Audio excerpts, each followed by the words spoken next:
하나님은 살아계십니다.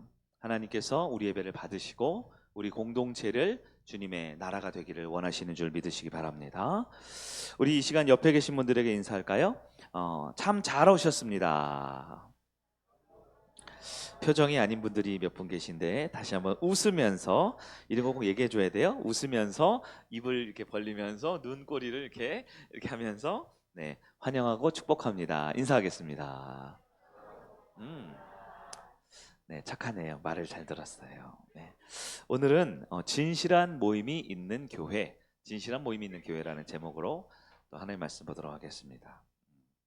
우리 몇 주 또 영상 예배도 드리고 교회 여러 일정으로 좀 순서가 바뀌었지만 지금 우리가 주일마다 말씀 듣고 있는 주제는 변화되는 교회라는 주제입니다. 변화되는 교회. 왜냐하면 변하지 않으면 내일이 없기 때문에 그렇습니다.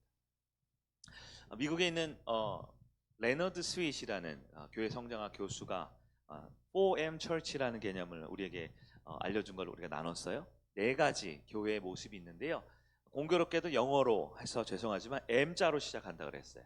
그래서 교회가 처음 태동하고 시작할 때는 미션 철치, 즉 사명 중심적 교회, 하나님 주신 꿈과 비전과 사명으로 들끓는 교회로 시작하지만 이 교회가 점점 시간이 지날수록 약화되면 마지막 M은 뭐죠? 네, 뮤지엄, 박물관 같이 살아있지 않고 그저 과거에만 매여 있는 교회로 전락할 수밖에 없다라고 했습니다. 우리 성일교회는 어떤 교회인지 살펴보면서 우리가 또 바꿔야 될 부분들, 변화를 꿈꿔야 될 부분들, 이대로는 안 된다는 부분들이 있다라면 서로 격려하고 서로 기도하고 하나님 앞에 사명을 회복하는 교회가 되기를 간절히 바랍니다. 지난번 우리 한 몇 주 전인데 지난 시간 첫 번째 우리 박물관 교회로 전락하지 않기 위해서 8가지 교회 성장하는 교회의 본질적 대안에 대해서 우리가 살펴보았죠. 그 제목들만 살펴보면서 앞으로 2달 동안 하나하나 우리 교회가 정말 사명 중심의 바른 교회가 되기를 꿈꾸는데요. 지난 시간 첫 번째 대안이 바로 참된 예배를 갈망하는 교회였습니다. 참된 예배를 갈망하는 교회. 여러분, 참된 예배의 반대가 무엇입니까? 반대? 참된 예배의 반대는 형식적인 예배입니다. 종교적. 그저 월, 화, 수, 목, 금, 토, 일, 일요일 아침이네. 나 교회 가야지 하고 형식적으로 종교 활동을 하는 거예요.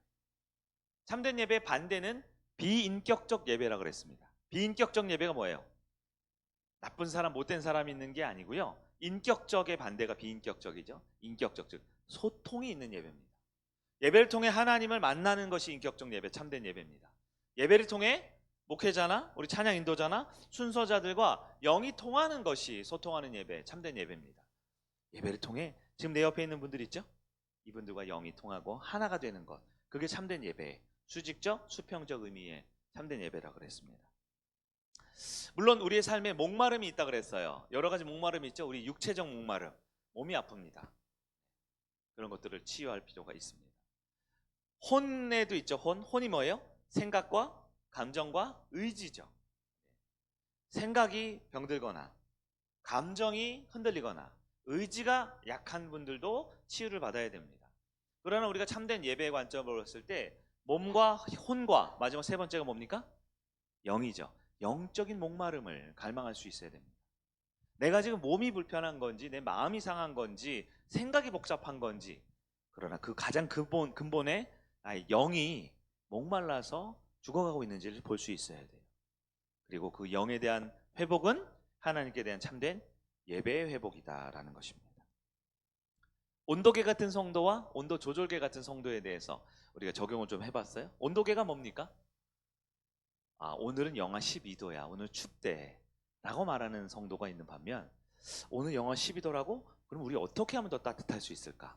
어떻게 하면 우리가 서로 춥지 않을 수 있을까? 고민하는 성도가 되는 거죠. 오늘은 두 번째 대안으로 모이기에 힘쓰는 교회를 한번 살펴보려고 합니다. 진실한 공동체라는 것이죠. 모이기에 힘쓰는 교회. 여러분, 모이기에 힘쓰는 교회의 반대가 뭡니까? 모이기에 힘쓰는 거의 반대는 개인주의라고 합니다. 개인주의. 요즘 우리 MZ세대 젊은 사람들의 특징이 이 개인주의라고 하더라고요. 개인의 성장, 개인의 성공이 중요합니다. 나의 감정, 나의 이익이 중요합니다. 자아가 중요하는 이 시대라는 것이죠. 여러분, 물론 이 시대의 흐름을 다 무시하거나 배제할 수는 없을 것 같아요. 하지만 성경은 뭐라고 말할까요? 우리가 그리스도인이면 하나님의 말씀 성경이 말하는 바를 분명히 알고 있어야겠죠? 성경은 모이기에 힘쓰라고 우리에게 권면하고 있습니다. 그것이 바로 진실한 공동체, 즉 교회가 박물관 교회로 전락하지 않을 수 있는 두 번째 대안이라는 거예요. 한번 말씀을 살펴볼게요. 성경에서 말하는 모여야 하는 두 가지 이유가 있습니다. 두 가지 이유 무엇일까요? 첫 번째는 성도가 모이는 것은 하나님의 명령이다라는 것입니다. 히브리서 10장 25절을 한번 읽어볼까요? 시작. 모이기를 패하는 어떤 사람들의 습관과 같이 하지 말고 오직 권하여 그 날이 가까움을 볼수록 더욱 그리하자. 아멘. 여기서 모이기, 다른 색깔이 되어 있어요. 모이기를 패한다가 뭐예요? 패한다. 모이기를 금한다. 모이기를 소홀히 한다라는 거예요. 소홀히 한다. 지난 수년간 코로나19로 인해서 집합 금지 명령 혹은 뭐 비대면 예배 이런 상황들 우리가 많이 벌어집니다. 지나서 하는 말일 수 있겠지만 정말 중요한 이야기예요. 코로나19가 하나님의 계획 안에 있었을까요? 없었을까요? 하나님이 허락하지 않으면 사단 마귀는 이 세상 우리를 턱끝 하나 건드리지 못합니다. 여러분, 우리 지난주에도 재림과 종말에 대한 말씀을 들으셨지만 분명 마지막 때에 믿음이 있는 자가 몇이나 되겠느냐 주님 물으셨어요. 마지막 때 진짜 믿음을 점검하기 위해 하나님께서는 준비되지 않은 자들을 모일 수 없게 만드시는 것이 하나님의 방법입니다. 코로나19를 통해, 집합금지를 통해, 예배 제한을 통해 여러 가지 과정들이 있었어요. 어떤 의미에서 우리 성일교회는 정말 단 한 번도 이 코로나19나 집합금지나 이런 비대면 상황에 크게 흔들린 적이 없습니다. 네, 크게 흔들린 적이 없어요. 교회 비전이 그러하였고 성도님들이 그랬습니다. 정말 막 인원을 몇 명 못 모이게 할 땐 어땠어요? 우리 막 20명씩 나눠서 3번씩 쪼개서 예배를 여러 번 예배를 드리면서까지 우리는 나라의 법이나 규정을 최대한 준수하면서 최대한 모이게 힘썼던 공동체였습니다. 그러나 이 시대의 흐름을 보면 여전히 분명 마지막 때가 분명히 오는 것 같아요. 네. 세상에서도 또 우리 한국교회를 봐도 또 성일교회를 보아도요. 주일 오전 예배, 지금 이 시간 우리 전성도 보면 이 시간을 제외하고 금요 예배, 오후 예배, 주중 예배 모이는 인원이 급격하게 줄어들고 있는 것이 보여지고 있습니다. 급격하게 인원이 줄어들고 있어요. 성경에서 경고하고 있는 그대로의 모습이 정말 그대로의 모습이 우리 가운데 나타나고 있는 이 시대상인데요. 우리 성일교회는 주님께서 주신 명령, 모이기에 힘쓰라는 그 명령을 기억하고 순종할 수 있는 여러분 되길 간절히 바랍니다. 사도행전 2장 46절입니다. 시작. 날마다 마음을 같이하여 성전에 모이기를 힘쓰고 집에서 떡을 떼며 기쁨과 순전한 마음으로 음식을 먹고. 아멘. 여기서 성전에 어떻게 해요? 모이죠. 성전에 모이는 건 공예배를 말합니다. 주일 예배, 오후 예배, 금요 예배 이런 주중에 공예배들이 있습니다. 집에서 떡을 떼면 무엇입니까? 그래서 소그룹 예배, 목장 예배를 말하죠. 우리 교회는 뭐 위치상, 지리적 특성상 또 구성원 특성상 소그룹 모임도 교회에서 하고 있는 실정이긴 하지만 사실 집에서 각 가정에서 떡을 떼고 나누는 소그룹 모임이 반드시 필요하다라는 거예요. 여러분 어떠십니까? 여러분 마음에는 모이기에 힘쓰는 주님의 명령에 어느 정도 공감하고 어느 정도 순종하고 있습니까? 자료를 하나 봤으면 좋겠어요. 한국교회 트렌드 2024라는 자료인데요. 여러분 여기 책이 한 권 있어요. 한국교회 트렌드 2024. 한동안 우리 서울대 그 교수님이 쓴 그 한국 사회 트렌드 2024인가요? 뭐 그런 책이 있었죠. 지금도 아주 유행한 책인데요. 작년에 우리 기독교 리서치 기관에서 한국교회 성도들과 목회자들 대상으로 엄청나게 대대적인 설문조사를 해서 이 코로나의 위기의 대안들을 많이 제시했어요. 그래서 한국 교회 기독교 출판물 중에는 작년에 이 책이 가장 많이 팔렸더라고요. 근데 2023이었어요. 2023. 올해 9월, 10월 달에 내년도를 전망하는 책이 나왔는데요. 글씨가 너무 작지요? 1번부터 10번까지 이렇게 주요 주제들이 있어요. 근데 오늘 말씀에 우리가 한 가지 좀 집중해 보고 싶은 게 두 번째입니다. 두 번째. 뭐라고 써 있죠? 영어는 읽지 말까요? 네. 외로운 크리스천. 여러분 기독교인들이 외롭다라는 얘기 들어보셨어요? 네, 우리 다음 화면 보겠습니다. 여러분 이게 실제 리서치 기관에서 전문 기관에서 조사한 내용이에요. 여러분 한국 사람들, 대한민국 사회는 한국 사람들이 외로울까요? 안 외로울까요? 설문조사를 했는데요. 나는 평소 일상생활에 외로움을 느낀다라고 말한 국민이 55%.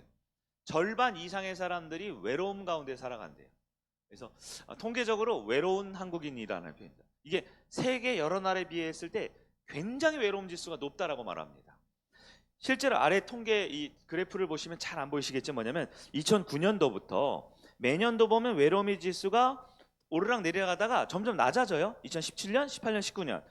그러다가 2021년 언제인가요? 한창 코로나가 진행될 때 외로움 지수가 역대 가장 높은 지수로 쭉 올라갔다라고 합니다. 다음이요. 그렇다면 교회 내에 있는 사람들은 외로울까요? 안 외로울까요? 여러분 어떠세요? 실제 한국교회에 있는 성도들을 대상으로 설문조사를 했더니요. 교회 내에 있는 사람들은 외롭다라고 말한 사람들이 36%였다라는 겁니다. 이 그래프 오른쪽에 있는 주황색 그룹을 보면 외로움이 전혀 없다가 24%. 그런 분들이 있어요. 그냥 마냥 행복한 분들이 있죠. 마냥 밝고 재밌는 분들이 있어요. 또 난 별로 외롭지 않은데 나는 교회 오면 항상 좋아. 나름이 있어 라는 분들이 훨씬 더 많지요. 그러나 나는 가끔 외로워 혹은 몹시 외로워 라는 분들이 36%. 여러분 두 가지 중요한 지표입니다. 여러분 일반 세상보다 교회가 외로워요? 덜 외로워요?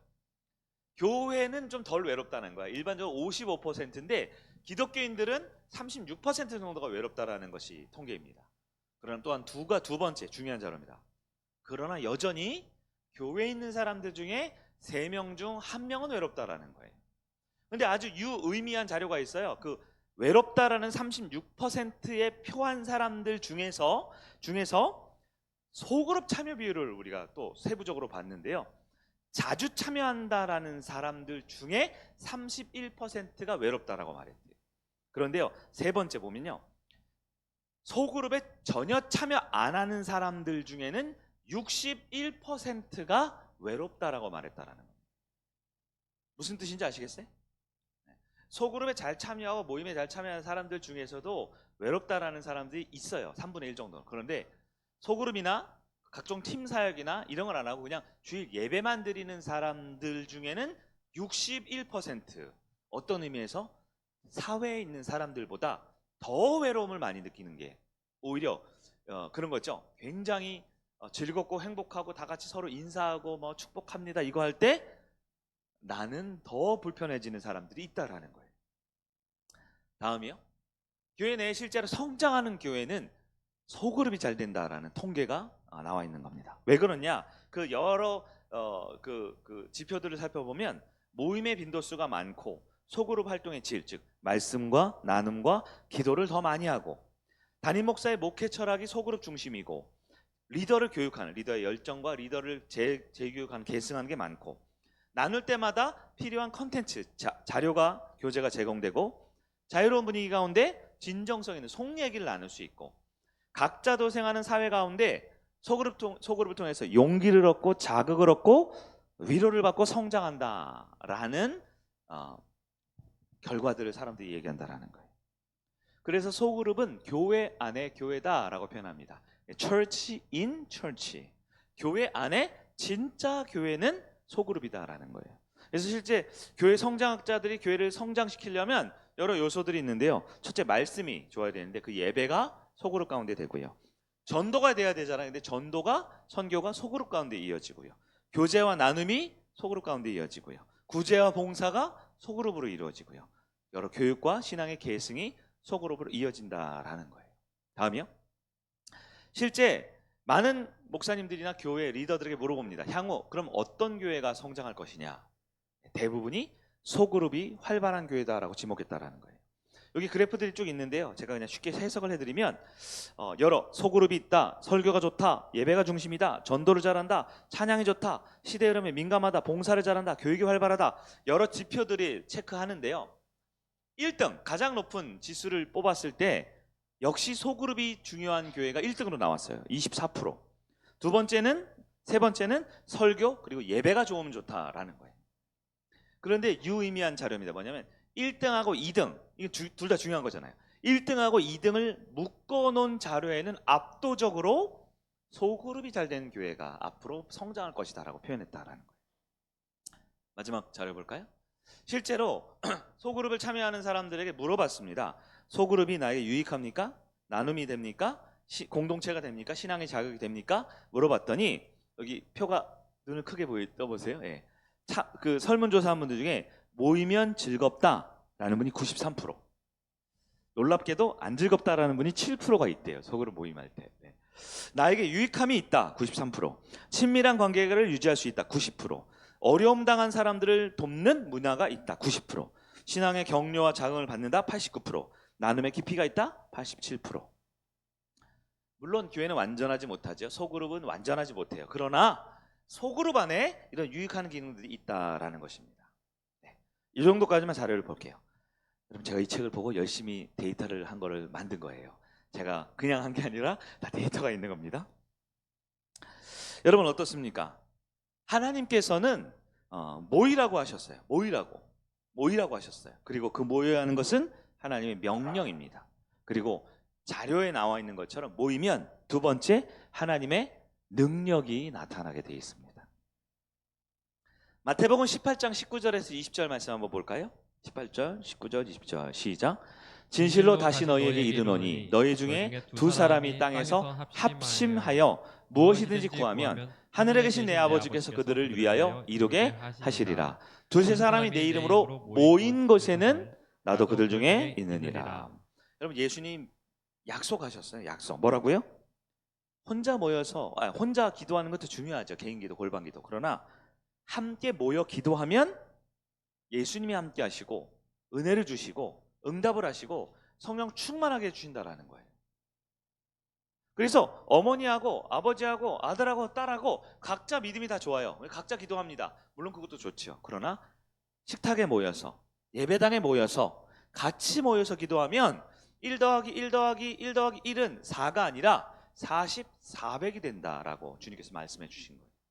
여러분, 모이면 능력이 임합니다. 하나님의 약속입니다. 예수님의 부탁이면서 권면이면서 약속입니다. 사도행전 2장 1절 2절 말씀 볼까요? 시작. 오순절 날이 이름에 그들이 다 같이 한 곳에 모였더니 호련히 하늘로부터 급하고 강한 바람 같은 소리가 있어 그들이 앉은 온 집에 가득하며. 여러분, 모이니까요 성령의 역사가 있는 겁니다. 절대 혼자서 이 세상을 감당할 수도, 혼자서 주님 주신 사명을 감당할 수도 없다라는 거예요. 레너드 스윗 박사의 그 논문에 따르면 여러분, 사명 중심 교회에서 박물관 교회로 전락하는데 평균적으로 500여 교회를 조사해 봤는데요. 평균적으로 몇 년이 걸리느냐? 몇 년이 걸릴까요? 여러분 생각해 보세요. 이게 사회학적으로도 다 의미가 있는 것 같아요. 보통 한 기업이 태동해서 부흥한 다음에 쇠퇴기를 겪을 때까지 한 30년 정도 주기라고 하더라고요. 근데 놀랍게도 교회가 태동해서 부흥해서 성장의 절정을 이루고 쇠퇴하여 박물관이 될 때까지도 평균적으로 많은 교회들이 30년이 걸린다고 합니다. 30년. 우리 성일교회가 올해 몇 년 된 줄 아세요? 주보에 보면 다 나와 있는데 찍지 마시고 네, 올해가 36회 되는 36년째. 횟수로 36년째고 만으로 하면 35년. 그리고 오늘이 꽉 찬 36년이 되는 날입니다. 12월 17일이죠 오늘이. 꽉 찬 36년이 되는 거예요.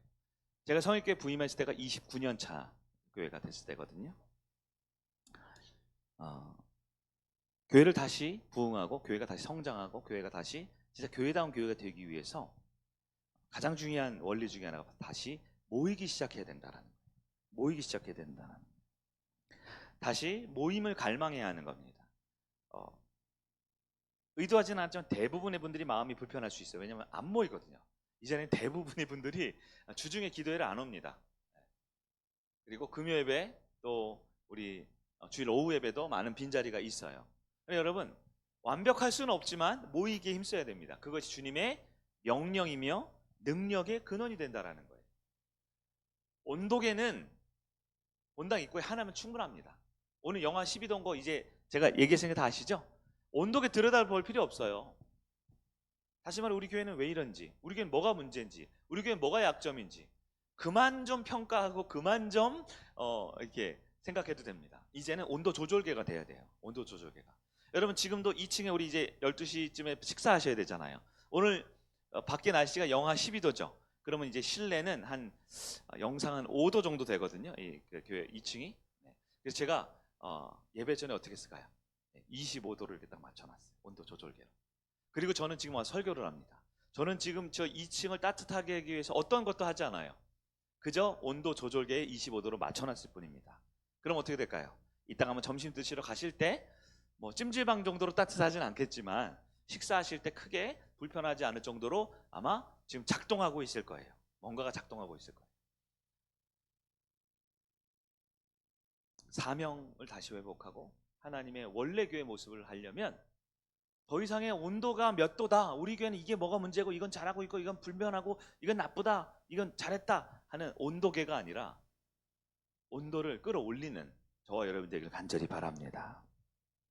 구약시대 때도 마찬가지예요. 이스라엘의 위기가 있을 때마다 하나님은 리더 한 명을 세웁니다. 지도자 한 명을 딱 세워서 그에게 명령하시죠. 무엇을 명령하실까요? 구약 사사시대 때 가장 큰 위기 때 하나님은 사무엘을 딱 세우셨습니다. 그리고 사무엘에게 통해서 말씀하십니다. 우리 사무엘상 7장 5절 6절을 볼까요? 시작. 사무엘이 이르되 온 이스라엘은 미스바로 모이라. 내가 너희를 위하여 여호와께 기도하리라 하매 그들이 미스바에 모여 물을 길어 여호와 앞에 붓고 그날 종일 금식하고 거기서 아뢰되 우리가 여호와께 범죄하였나이다 하니라. 아멘. 다시 모이기 시작하는 것이 회복과 다시 모이기 시작하는 것이 부흥의 시작이 됨을 기억하시기를 바랍니다. 자, 모여야 하는 두 가지 이유가 있어요. 첫째는 하나님의 명령이고 두 번째는 그럴 때 모일 때 능력이 나타나기 때문입니다. 그러면 진짜로 모여질 때 그 모임이 교회를 부흥시키기 위한 방법들을 한번 살펴볼게요. 과연 어떻게 하면 모일 때 진짜 부흥이 일어날까요? 성경은 세 가지를 제시합니다. 첫째, 모이는 일에 정성을 쏟아야 합니다. 사도행전 2장 46절에 47절을 보겠습니다. 시작. 날마다 마음을 같이하여 성전에 모이기를 힘쓰고 집에서 떡을 떼며 기쁨과 순전한 마음으로 음식을 먹고 하나님을 찬미하며 또 온 백성에게 친송을 받으니 주께서 구원받는 사람을 날마다 더하게 하시니라. 아멘. 여기 46절을 보시면 뭐라고 되어 있어요? 날마다, 즉 매일같이라는 뜻입니다. 매일같이 마음을 어떻게 해요? 하나로 모아야 된다라는 거예요. 모이기를 어떻게 하라고요? 힘쓰라라는 말은 뭐예요? 모이면 좋은 건데 모이는데 왜 힘써야 할까요? 모이는 것이 쉽지 않은 일이기 때문에 그렇습니다.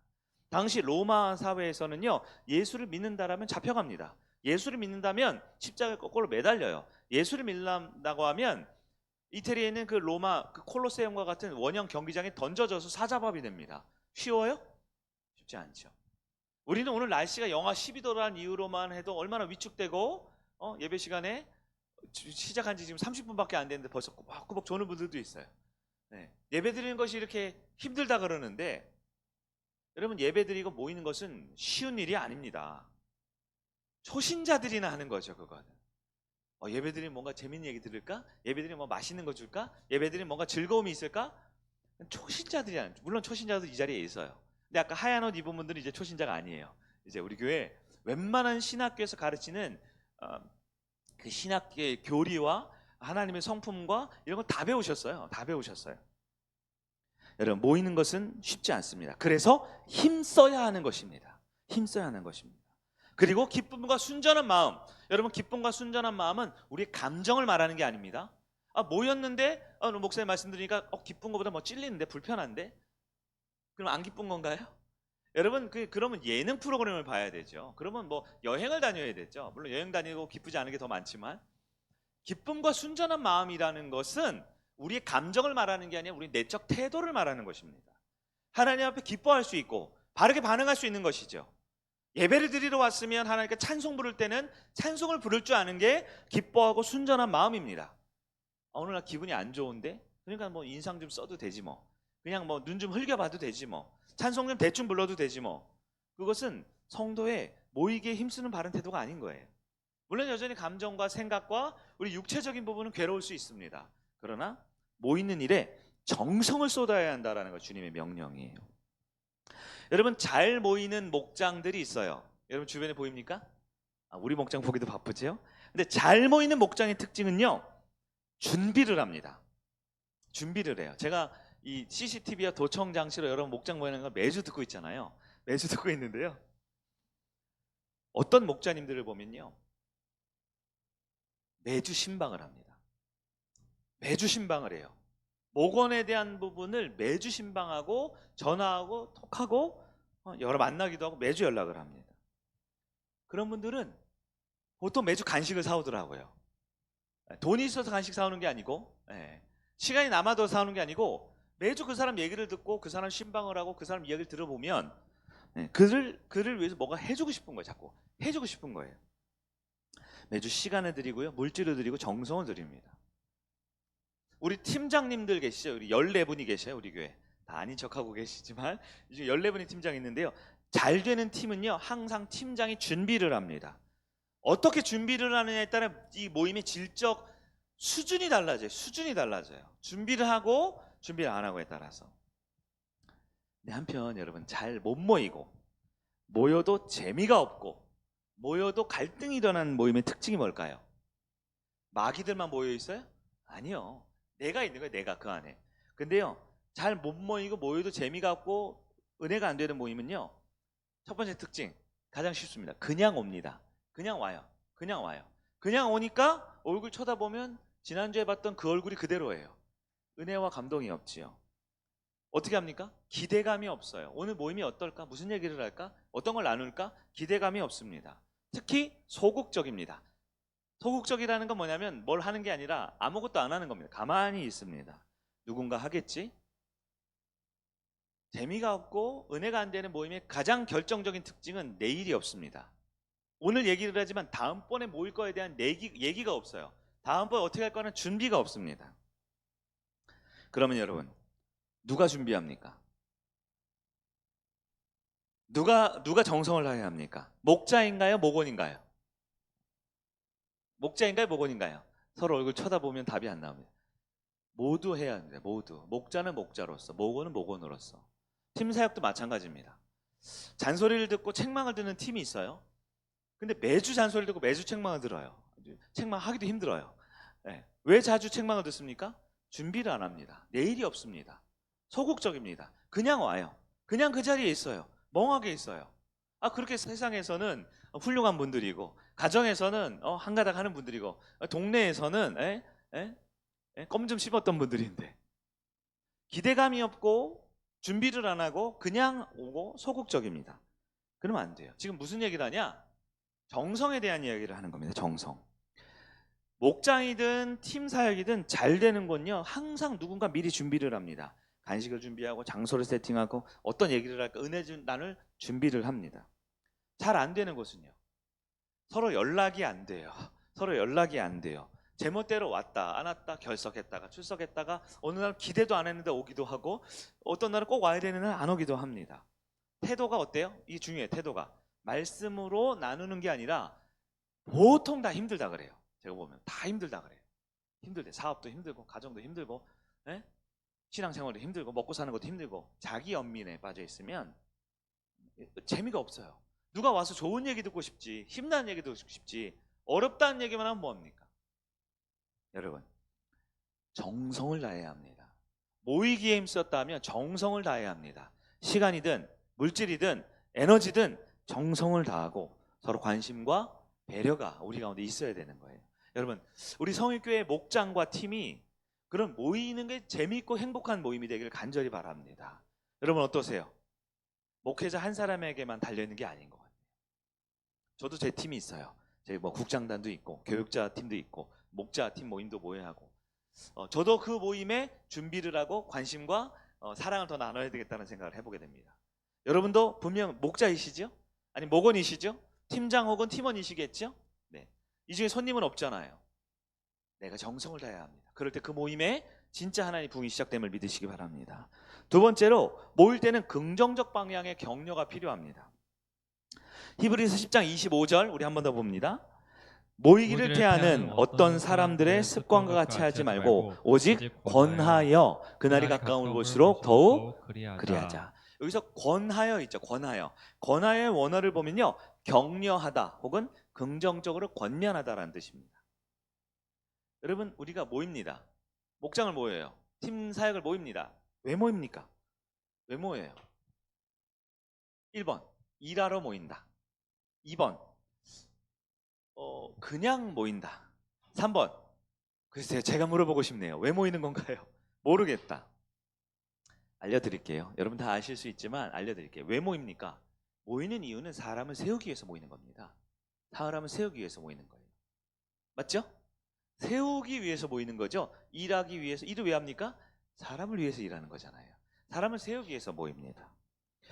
교회에서 우리 교회에서 늘 그 리더가 되면 제일 많이 교육하는 거 있죠. 헌신 세 가지 기둥이 있죠. 첫 번째 주님께 헌신해야 되죠. 두 번째 교회 비전에 헌신해야 되죠. 이 두 가지는 교회 모시바 기도로 많이 들으셨을 거예요. 세 번째가 뭐예요?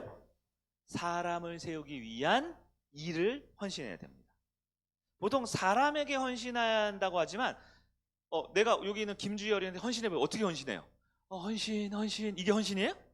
그를 위해 뭔가를 하는 겁니다. 밥을 차려주든 선물을 사주든 칭찬의 말을 하든 그 사람에게 뭐 피곤하면 뭐 드라이브를 시켜주든 뭔가를 하는 거죠. 그걸 일이라고 표현을 한다고 하면 일은 왜 하느냐? 왜 드라이브를 하고 왜 선물을 사주고 왜 간식을 사주고 왜 말씀을 전합니까? 왜 일을 합니까? 사람을 세우려고 하는 겁니다.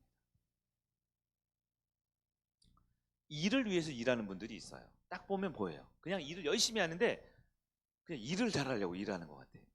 또는 그 일을 잘하기 위해서 사람이 필요하면 이것도 좋진 않죠. 결국 사람은 세워야 합니다. 그래서 그 사람을 세울 때는 긍정적 격려가 필요해요. 물론 책망할 때가 있습니다.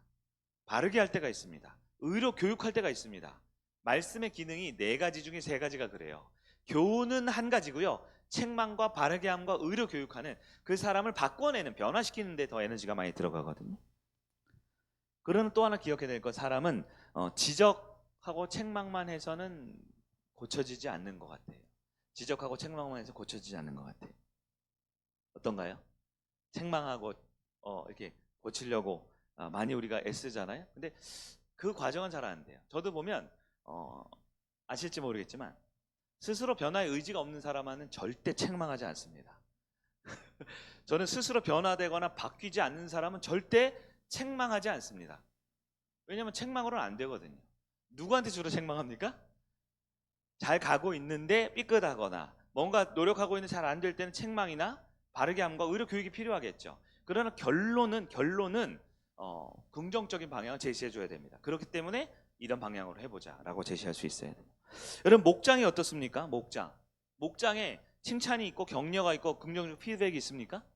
물론 때로는 책망도 있고요. 때로는 다스려야 될 때도 있어요. 그러나 결국은 사람을 세우기 위한 걸 놓쳐서는 안 될 거예요. 네. 마지막 세 번째, 모든 성도가 언성 히어로가 되어야 한다는 생각이 듭니다. 언성 히어로 들어보셨어요? 영어 철자를 보면 이해하실 것 같은데요. 언성 히어로 뭐냐면 보이지 않는 영웅이라는 뜻을 가지고 있습니다. 보이지 않는 영웅. 사전에 찾아보면요, 언성 히어로가 뭐냐면 남들의 눈에는 잘 띄지 않지만 묵묵히 꼭 해야 하는 그 일을 하고 있는 사람이라는 뜻입니다. 그래서 보통 여러분 옛날에 한참 우리 해외 축구 많이 보실 때 요즘엔 손흥민 선수가 거의 원톱이고 그렇죠. 뭐 이강인, 뭐 김민재 선수도 있지만 제가 한참 우리 청년 때 젊을 때는 박지성 선수가 가장 해외에서 유행했어요. 그래서 별명이 해외 축구의 아버지 하면 박지성 선수, 해버지 뭐 이런 표현도 있었는데요. 박지성 선수 하면 늘 이렇게 영국 기사를 보면요, 헤드라인 나올 때 뭐라고 하면 언성 히어로, 지성파 이렇게 많이 나왔어요. 박지성 선수 뭐예요? 그 팀 내에서 가장 헌신을 많이 하고 가장 열심히 뛰고 심장이 뭐 2개 있다, 뭐 3개 있다, 막 이런 표현을 쓰지만 골을 넣거나 멋진 플레이를 통해서 세레머니를 하거나 그러진 않지요. 그러나 감독님도 그렇고 국가대표 뭐 여러 팀도 그렇고 박지성 선수 없으면 우리는 안 돼. 꼭 있어야 돼. 이런 표현이 있잖아요. 외적인 침입이 많았던 우리 한국 사회의 의병들 혹은 묵묵히 지금도 일하는 뭐 경찰관, 뭐 숨은 의인들 이런 사람들을 뜻하는 것입니다.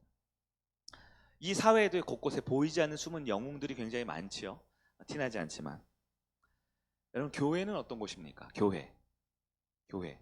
교회가 바로 그런 곳이 돼야 합니다. 교회 온다고 돈 주거나 교회 온다고 뭐 국회의원 되거나 교회 온다고 뭐 갑자기 대단한 사람 되는 거 아니잖아요. 그렇기 때문에 더더욱 빛이 안 나요. 보여지지 않습니다. 그러나 교회가 정말 원래 교회 모습을 회복하려면 우리 가운데 보이지 않게 묵묵히 자기 일을 꼼꼼하게 잘하는 그런 성도들이 많아야 하는 거예요. 앞에 서 있는 사람은 담임 목사일 수 있어요. 앞에 서 있는 사람은 목자나 우리 재직들일 수 있습니다. 그러나 목자 몇 명이 청년들 열정적으로 몇 명이 일한다고 교회가 절대 바뀌지 않아요. 우리 성도 한 분 한 분이 다 언성 히어로가 되어야 합니다. 저희 아들이 뮤지컬 공연을 종종 하잖아요. 보면 뭐 세종문화회관이나 예술의 큰 극장에서 할 때 보면 배우들 스태프들이요 굉장히 많거든요. 그 배우들이 한 30명 정도 20명 30명 나와요. 근데 연습할 때 보면 놀라운 건 스태프들이 100명이에요. 100명. 네? 그래서 아들 뭐 이렇게 공연할 때 생일이라고 떡을 돌리면 배우도 유명한 배우도 한 떡 한 5개 보낼까? 안 돼요. 100개를 보내야 된대. 숨은 스태프들이 100명이 되는 거예요. 100명. 더 놀라운 사실은요. 거기 보면 이렇게 큰 대극장에서 공연하는 주연 배우들이 있잖아요. 막 주연 배우들 노래 너무너무 잘하죠. 그리고 연기도 너무너무 잘하죠. 그래서 너무 배울 점이 많은데요. 그 사람들 보면 정말 놀라운데 더 놀라운 사실이 있어요. 보면 그 주연 배우를 빛나게 하기 위해서 조연들이 있거든요. 악역들. 그리고 그들을 받쳐주기 위해 정확한 자기의 그 활동명이 없는 사람들이 있어요. 어떨 땐 나무를 했다가 어떨 땐 나와서 징을 한번 치고 들어갔다가 어떨 때는 그냥 코러스 노래를 몇 마디 하고 들어간 사람들이 있어요. 이런 사람들 뮤지컬에서 이런 사람들 뭐라 부르는 줄 아세요? 이런 사람들 앙상블이라고 부릅니다. 앙상블. 이름이 없어요. 그냥 전체 하모니를 만들어준 사람들이에요. 놀랍게요.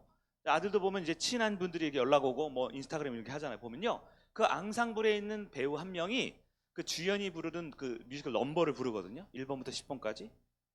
저는 그 사람이 주인공인 줄 알았어요. 너무너무 잘하는 거예요. 너무너무 잘하는 거예요. 그런데 그 앙상블에 하는 아주 작은 그건 조연도 아니고 단역도 아니고 이름 없는 그래서 1인 5역 7역 하는 사람들이거든요. 그런 사람들도 노래를 시켜보면요. 주연 배우 뺨칠 정도로 그렇게 노래를 잘해요. 그렇게 노래 잘해요. 거기서 뭘 깨달았냐? 큰 극장에서 많은 사람들에게 감동을 주는 그 연극 뮤지컬 하나도 주연 배우 한 사람이 잘하는 게 아니구나. 정말 소리 소문 없이 그냥 소리 한 방 내고 그냥 죽는 역할하는 그 사람도 정말 잘 준비되어 있는 영웅과 같은 사람들이 다 모여서 작품을 만드는구나 이런 생각이 들었어요. 여러분 교회는 어떻습니까?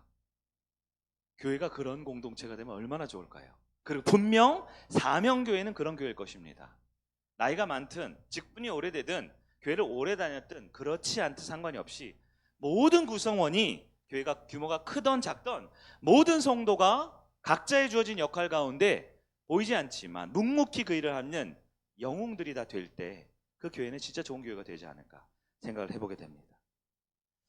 여러분 박물관 교회가 아니라 그냥 겉만 번지르르하게 우리 땅 있어, 우리 건물 있어, 우리 교회는 가면 맨날 몇 시에 예배 드리는 교회야, 가면 막 밥도 주고 사람들 다 친절해 라고 그냥 박물관 소개할 수 있는 교회가 아니라 정말 살아있는 교회, 사명이 있는 교회 되기 위해서 우리는 진실한 모임이 있는 교회 두 번째 원리를 살펴보았습니다. 내용을 한번 정리해 볼게요. 성도가 모이는 이유는 모여야 하는 이유는 두 가지라 그랬어요. 첫째는 하나님의 명령이기 때문에, 두 번째는 모일 때 능력이 있기 때문이라고 그랬습니다. 부흥을 만드는 모임의 세 가지 특징을 우리 간단히 살펴봤어요. 첫 번째는 정성을 다해야 되는 모임이 돼요. 두 번째는 긍정적인 격려가 마지막에는 격려가 돼야 돼요. 마지막 세 번째는 우리가 다 보이지 않게 묵묵히 일하는 언성 히어로가 되어야 된다고 했습니다. 성도들에게 아까 이 데이터에도 있지만 나는 교회가 희망적이라고 생각합니까?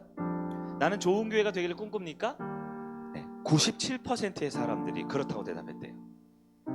많은 사람들이 교회가 좋은 교회가 되기를 원해요. 우리 교회가 우리에게 좋은 모임을 제공해주고 우리 교회가 나에게 좋은 유익을 줬으면 좋다고 답을 합니다. 그럼 저는 거기서 한 가지 더 물어보고 싶어요. 교회가 무엇입니까? 여러분, 교회는 나의 밖에 있는 뭔가가 아닙니다.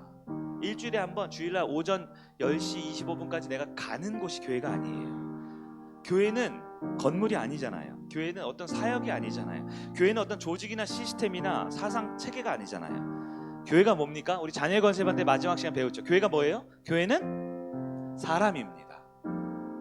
거짓말하는 게 아니에요. 에클레시아, 부르심을 입은 자들입니다. 구약 카하, 콜이란 뜻이에요. 부름받은 자들이에요. 교회는 사람입니다. 그럼 성일교회는 뭡니까? 성일교회는 누굽니까? 성일교회는 납니다. 옆 사람을 쳐다보면서 한번 얘기해 볼까요? 내가 성일교회입니다. 한번 얘기해 보세요. 안 하는 분들은 여전히 네가 성일교회라 이런 분들이 있어요. 자기 자신에게 한번 질문해 봅시다. 나는 정말 진실한 모임을 추구하는 교회가 되고 있습니까? 아니, 우리 성일교회 상대원 56번지에 있는 순환로 214, 224번지에 있는 이 땅이 아니고요, 나는 정말 진실한 모임을 추구하는 교회의 일원입니까? 아니면 여전히 목사님 설교 한번 잘 해보시오, 목자님 나에게 아버지 재미있는 유익한 모임을 한번 만들어 주시오, 나에게 뭔가 해주기를 바라는 손님으로 이 자리에 앉아 있습니까? 나는 정말 모이기에 힘쓰고 모이기에 애쓰는 그런 교회가 되고 있습니까? 아니면 좀 피곤할 때, 힘들 때, 지칠 때는 잠수 타버리고, 기분 좋고 스케줄 되고 컨디션 괜찮으면 예배 열심히 찬양성 부르고 왔다 갔다 하는 그런 방청객입니까? 나는 정말 정성을 다해서 내 모임을 소중히 여기고, 나는 불편하고 어려운 환경이 있지만 그래도 긍정적 격려를 해주기 위해서 한마디를 준비하고, 이 교회 한몫되기 위해서 내가 할 작은 일이 뭘까 하는 한몫을 만드는 언성 히어로입니까? 아니면 여전히 지금도 누군가에게 짐이 되고 부담이 되고 스트레스를 만드는 사람입니까? 여러분, 교회는 다니는 곳이 아니라 돼야 하는 곳입니다. 교회는 그래서 곳, 장소가 아니라 누구, 후의 모임이에요. 교회는 됐냐 안 됐냐예요. 다니는 곳이 아닙니다. 한 번 더 따라해 봅시다. 교회는 다니는 곳이 아니다. 교회는 다니는 곳이 아니다. 교회는 되는 곳이다. 교회는 되는 곳이다. 여러분, 내가 성일교회입니다.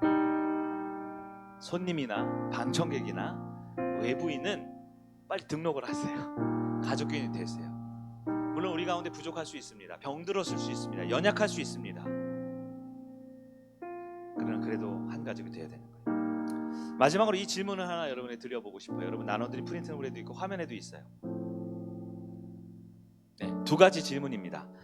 여러분, 뭐 적으셔도 되고 생각해 보셔도 돼요. 첫째, 우리 목장, 지금 내 목장이 지금보다 더 좋아지려면 뭐가 필요할까? 한 가지만 생각해 보세요. 한 가지만.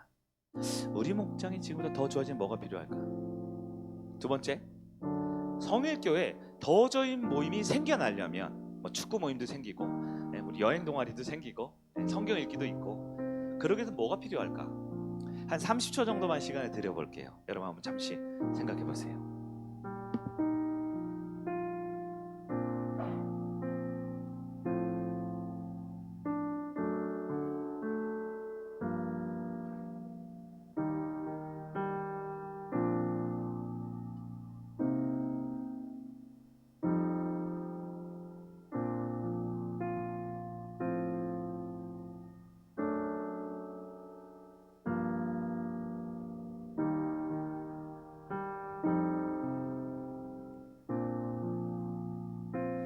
네, 이 질문을 이따가도 목장 모임 때도 할 테니까요. 여러분 한번 대답해 보세요. 1번, 더 좋아지면 뭐가 필요합니까? 대답해 보세요. 그냥. 네, 대답해 보세요. 큰 소리 안 해도 그냥 입으로 이렇게 하면 하는 것 같죠. 두 번째, 우리 교회 이런 좋은 모임이 있으면 좋겠는데 이걸로 하면 뭐가 필요할까? 생각해 보셨어요? 네. 제가 적어내라고 하지 않고 옆 사람과 나누느라고 하지 않은 이유가 있습니다. 네, 바로 지금부터 내가 해야 할 일이 바로 그것이기 때문입니다. 여전히 교회를 다니는 곳이고 여전히 교회가 날 위해 뭔가 해주는 곳이라고 하면, 우리 교회는 사랑이 있어야 돼. 우리 교회는 봉고차가 있어서 차량 운행을 해줘야 돼. 우리 교회는 뭐 난방 시설이 좋아야 돼. 우리 교회는 목자가 조금 더 훌륭해져야 돼. 라고 말할 수 있을 것 같아요. 근데 정말 우리 교회가, 화면 나와주세요. 계속 좋아지려면 무엇이 필요한가? 바로 내가 그것을 해야 합니다. 내가 하지 않으면 아무도 하지 않아요. 내가 해야만 그 일이 이루어집니다. 우리 교회가 정말 더 좋은 공동체가 되기 위해서 필요한 것들, 그걸 하십시오. 그걸 할 때 이 자리에 있는 50여 명만 한 마음이 돼 그걸 하면요, 500명, 5,000명 부럽지 않은 진실한 교회가 될 수 있습니다. 여러분, 이 말씀을 마음에 새기면서 우리 교회가 모이기에 힘쓰는 좋은 교회가 되길 간절히 축원합니다. 우리 자리에 일어나셔서 우리 함께 찬양하겠습니다.